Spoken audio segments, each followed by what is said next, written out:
Assalamualaikum warahmatullahi wabarakatuh. Perkenalkan, nama saya Gera Farapem Alif Haryanto dengan NIM 0574682269. Di sini saya akan menjawab soal-soal tugas 3 dasar-dasar penyuluhan, yaitu yang pertama menjelaskan perbedaan antara proses adopsi dan proses difusi inovasi pertanian. Berikan contoh masing-masing. Pertama, proses adopsi adalah proses di mana individu dan kelompok memutuskan untuk menerima dan menerapkan suatu inovasi baru, fokusnya pada keputusan dan tindakan untuk mengimplementasikan inovasi tersebut. Contohnya yaitu petani memutuskan menggunakan pupuk hayati baru pada lahannya setelah menilai manfaatnya. Proses difusi inovasi adalah penyebaran inovasi dari sumber ke individu atau kelompok dalam masyarakat, termasuk tahap informasi, penyosialisasi, keputusan, implementasi, dan konfirmasi. Fokusnya pada bagaimana inovasi menyebar. Contoh, penyuluh pertanian menyebarkan informasi tentang penggunaan alat pertanian modern ke berbagai desa. Soal nomor 2, yaitu seorang penyuluh diharapkan dapat membantu untuk mempercepat proses difusi inovasi. Terkait dengan hal ini, upaya-upaya apa yang dapat dilakukan penyuluh? Seorang penyuluh berperan sebagai agen perubahan yang menjembatani inovasi baru dengan masyarakat.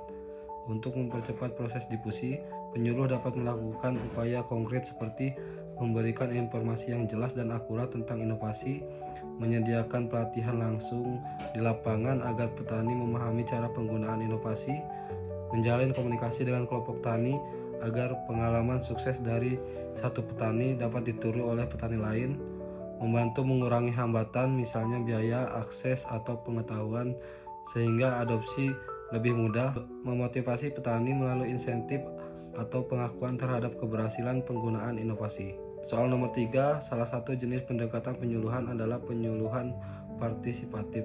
Mengapa disebut partisipatif? Sebutkan karakteristiknya dan berikan penjelasannya.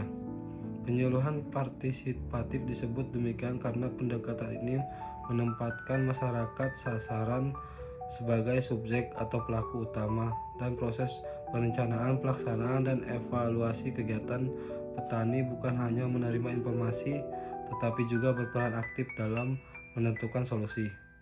Karakteristiknya yaitu keputusan bersama antara penyuluh dan petani, diskusi kelompok untuk menganalisis masalah dan mencari solusi, menekankan pada pengalaman lokal dan kearifan masyarakat. Penyuluh bertindak sebagai fasilitator bukan pengarah tunggal. Penjelasannya, dengan pendekatan partisipatif, petani merasa memiliki dan bertanggung jawab terhadap inovasi, sehingga tingkat adopsi lebih tinggi dan berkelanjutan. Soal nomor 4, yaitu bandingkan karakteristik jenis pendekatan sistem latihan dan kunjungan atau yang sering dikenal laku dengan jenis pendekatan partisipatif. Ditinjau dari segi tujuan, sasaran, organisasi, metode, dan peran penyuluh. Dari segi tujuan, sistem laku menyebarkan teknologi dan inovasi pertanian secara cepat dan seragam kepada petani untuk meningkatkan produksi. Sedangkan pendekatan partisipatif memperdayakan masyarakat agar mampu mengidentifikasi masalah, merencanakan, melaksanakan, dan mengevaluasi kegiatan secara mandiri. Dari segi sasaran, sistem laku petani kontak atau petani pelopor yang kemudian menyebarkan informasi kepada petani lain, bersifat terpusat. Sedangkan pendekatan partisipatif, seluruh anggota masyarakat atau kelompok tani sebagai subjek pembangunan dan mengambil keputusan, bersifat desentralisasi. Dari segi organisasi, sistem laku program ditentukan oleh pemerintah atau lembaga penyuluhan, sedangkan pendekatan partisipatif melibatkan masyarakat dalam perencanaan dan melaksanakan program.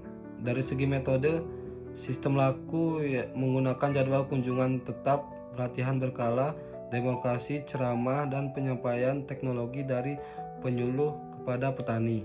Sedangkan pendekatan partisipatif menggunakan diskusi kelompok, musyawarah, sekolah lapang, dan metode yang mendorong partisipatif aktif masyarakat.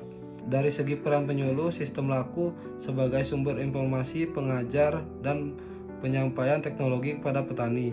Sedangkan pendekatan partisipatif sebagai fasilitator, motivator, pendamping, dan mitra masyarakat dalam proses belajar bersama. Sekian, terima kasih.